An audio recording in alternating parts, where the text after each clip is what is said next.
নমস্কার সালাম। আমি মোস্তাফিজুর রহমান, একজন পলিটিক্যাল স্ট্র্যাটেজিস্ট। কে এগিয়ে নির্বাচনের পথে প্রতিদিন আপডেটে ২০২৬ সালের পশ্চিমবঙ্গ বিধানসভা নির্বাচনকে সামনে রেখে ক্যাম্পেইন কিন্তু জোর কদমে চলছে।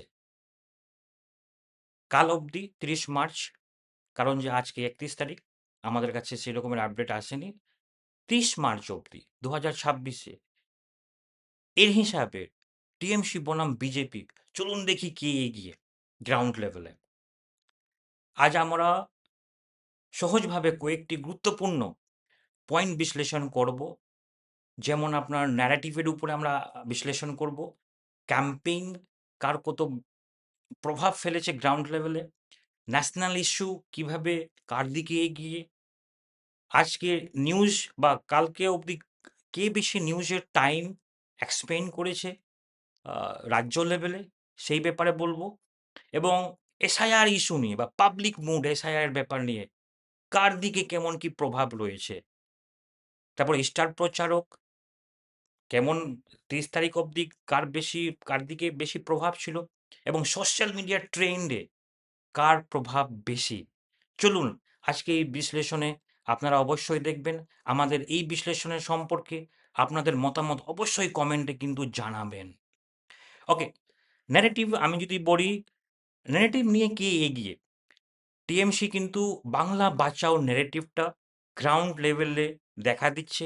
আপনি ভাবুন কার ন্যারেটিভটা বেশি শক্তিশালী, এবং বিজেপি দুর্নীতি, অনুপ্রবেশকারী এবং ডবল ইঞ্জিন ইস্যু, সেই নিয়ে তাদের ন্যারেটিভ গ্রাউন্ড লেভেলে দেখা দিচ্ছে। আপনি বুঝুন, টিএমসির বাংলা বাঁচাও ন্যারেটিভটা গুরুত্বপূর্ণভাবে গ্রাউন্ডেড প্রচার চলছে, ন্যারেটিভটা বেশি এফেক্ট গ্রাউন্ডে বেশি চলছে, কি বিজেপির দুর্নীতি, অনুপ্রবেশকারী এবং ডবল ইঞ্জিন ইস্যুটা বেশি দেখা দিচ্ছে, সেটা আপনি অবশ্যই কমেন্টে জানান। নেক্সট, ৩০ তারিখ অবধি নিউজ আপডেটে কে বেশিক্ষণ ছিল, সেই নিয়ে যদি বলি, কাল অবধি বাংলা মিডিয়ায় যে টিএমসি মমতা বন্দ্যোপাধ্যায়ের প্রচার কিন্তু বেশি।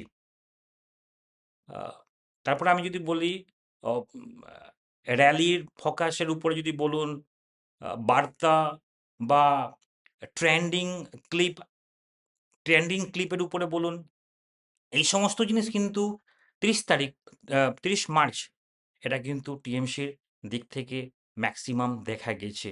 টাইমিং, স্ক্রিনিং টাইমস নিউজ চ্যানেলে। ওকে, আমি ওয়েস্ট বেঙ্গলের ক্ষেত্রে বলছি। ওকে, নেক্সট আপনি কি ধারণা করেছেন আপনি নিজে বলবেন।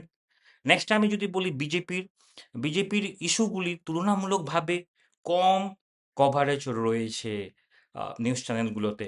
ওকে, নেক্সট আমি যদি বলি আপনার এসআইআর ইস্যু নিয়ে কি বলছে ৩০ তারিখ অবধি, এবং পাবলিক মোড, কিছু এলাকায় এসআইআর নিয়ে বিক্ষোভ ও অসন্তোষ দেখা দিয়েছে। কিছু ক্ষেত্রে নির্বাচন কমিশন ও বিজেপির বিরুদ্ধে ক্ষোভ প্রকাশ করেছে। এর ফলে আপনি নিজে ডিসিশন নিন কে এগিয়ে। এবং টিএমসি এই এসআইআর ইস্যুতে জনমতকে সমর্থন করে রাজনৈতিকভাবে তুলে ধরেছে। আপনি ডিসিশন নিন এই এসআইআর ইস্যুতে কে কার দিকে পাবলিক মুড রয়েছে। ওকে, ন্যাশনাল ইস্যু যদি বলি, আপনি এটা ন্যাশনাল ইস্যু, আপনি নিজে ডিসিশন নেন। মূল্যবৃদ্ধি, টাকার আ মান যে কমে আসা, এবং গ্যাসের দামের বা গ্যাসের যেভাবে সংকট দেখা দিচ্ছে, জনমতের চাপ তৈরি হচ্ছে এটা রেগুলার। এই ক্ষেত্রে যদি আমি বলি, এই ইস্যুতে বিজেপির জন্য চ্যালেঞ্জ হিসাবে দেখা দিচ্ছে। আ এবং এই ক্ষেত্রে আমি যদি এই ইস্যুর কথা যদি বলি, ন্যাশনাল ইস্যুর কথা, টিএমসি এই বিষয়গুলো জোর দিয়ে আ তুলে ধরে রাজনৈতিক আক্রমণ কিন্তু বাড়াচ্ছে। আপনি ডিসিশন নিন ন্যাশনাল ইস্যুতে কে এগিয়ে। ওকে, ক্যাম্পেইন, আমি যদি ক্যাম্পেইনের কথা যদি বলি, আ ক্যাম্পেইন ইনটেনসিটি কার ম্যাক্সিমাম রয়েছে বর্তমানে ৩০ তারিখ অবধি? মমতা ব্যানার্জি বা মমতা বন্দ্যোপাধ্যায় নিয়মিত মাঠে সক্রিয়। এই ক্ষেত্রে বিজেপি যদি বলি, বিজেপি বড় সভা করছে, তবে ধারাবাহিকতাভাবে কিছুটা কম রয়েছে। আপনি ডিসিশন নিন এই ক্ষেত্রে ক্যাম্পেইনের দিক থেকে কে এগিয়ে। স্টার প্রচারক হিসাবে টিএমসিতে মমতা ব্যানার্জি প্রধান মুখ, তিনি স্টার প্রচারক, এবং অভিষেক ব্যানার্জি। এবং এই ক্ষেত্রে আমি যদি বলি স্টার প্রচারক হিসাবে বিজেপির জাতীয় নেতাদের উপরই বেশি নির্ভর করে চলছে। আপনি ডিসিশন নিন, স্টার প্রচারক হিসাবে কারা এগিয়ে? এবং আমি যদি বলি গ্রাউন্ড নেটওয়ার্কস কার বেশি গুরুত্বপূর্ণ রয়েছে? এই ন্যারেটিভে যদি বলি গ্রাউন্ড নেটওয়ার্কস টিএমসির লোকেদের সংগঠন শক্তিশালী হিসাবে বুথ স্তরে দেখা দিচ্ছে। বিজেপি তুলনামূলক এইভাবে কিছু গ্যাপ দেখা দিয়েছে বুথ স্তর অবধি। কিন্তু আরএসএস এর সংগঠন ম্যাক্সিমাম দেখা দিয়েছে। এই ক্ষেত্রে আপনার কি মত? আপনি অবশ্যই কমেন্টে জানাবেন। গ্রাউন্ড নেটওয়ার্কে কে এগিয়ে? আপনি অবশ্যই জানাবেন। ওকে, নেক্সট আমি যদি বলি সোশ্যাল মিডিয়া ট্রেন্ডে কে চলছে? ন্যাশনাল লেভেলে বিজেপি কিন্তু হ্যাশট্যাগ ন্যাশনাল লেভেলে কিন্তু বিজেপি এগিয়ে, ম্যাক্সিমাম এগিয়ে। এবং যদি লোকাল ওয়েস্ট বেঙ্গলের দিক থেকে যদি বলা যায় টিএমসি বেশ এঙ্গেজমেন্ট পাচ্ছে, কিন্তু টিএমসিতে কিন্তু আপনি যদি ফেসবুক অ্যান্ড এক্সে যদি যান, টিএমসির ট্রেন্ড ওয়েস্ট বেঙ্গল হিসাবে বেশি দেখা দিচ্ছে। আপনি ডিসিশন নিন সোশ্যাল মিডিয়া ট্রেন্ডে কে এগিয়ে।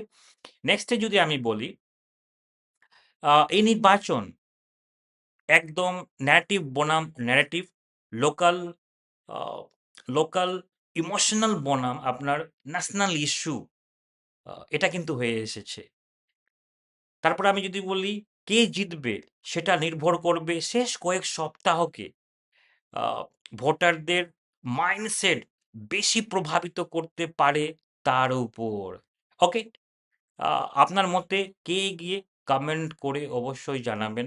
এবং আমাদের এই প্রোগ্রামটা কেমন হচ্ছে as a strategics political strategist হিসাবে বা কনসালটেন্ট হিসাবে আমাদের এই টিম এই সমস্ত জিনিস তৈরি করে আপনাদের সামনে আমি প্রতিস্থাপিত করলাম। আপনার মতে আমাদের এই বিশ্লেষণ প্রতিদিন হিসাবে আমরা নিয়ে আসব কে এই সমস্ত ন্যারেটিভে কে এগিয়ে। আপনি নিজে ডিসিশন নিন কে এগিয়ে। ওকে, আজকের জন্য এতটুকুই। নমস্কার।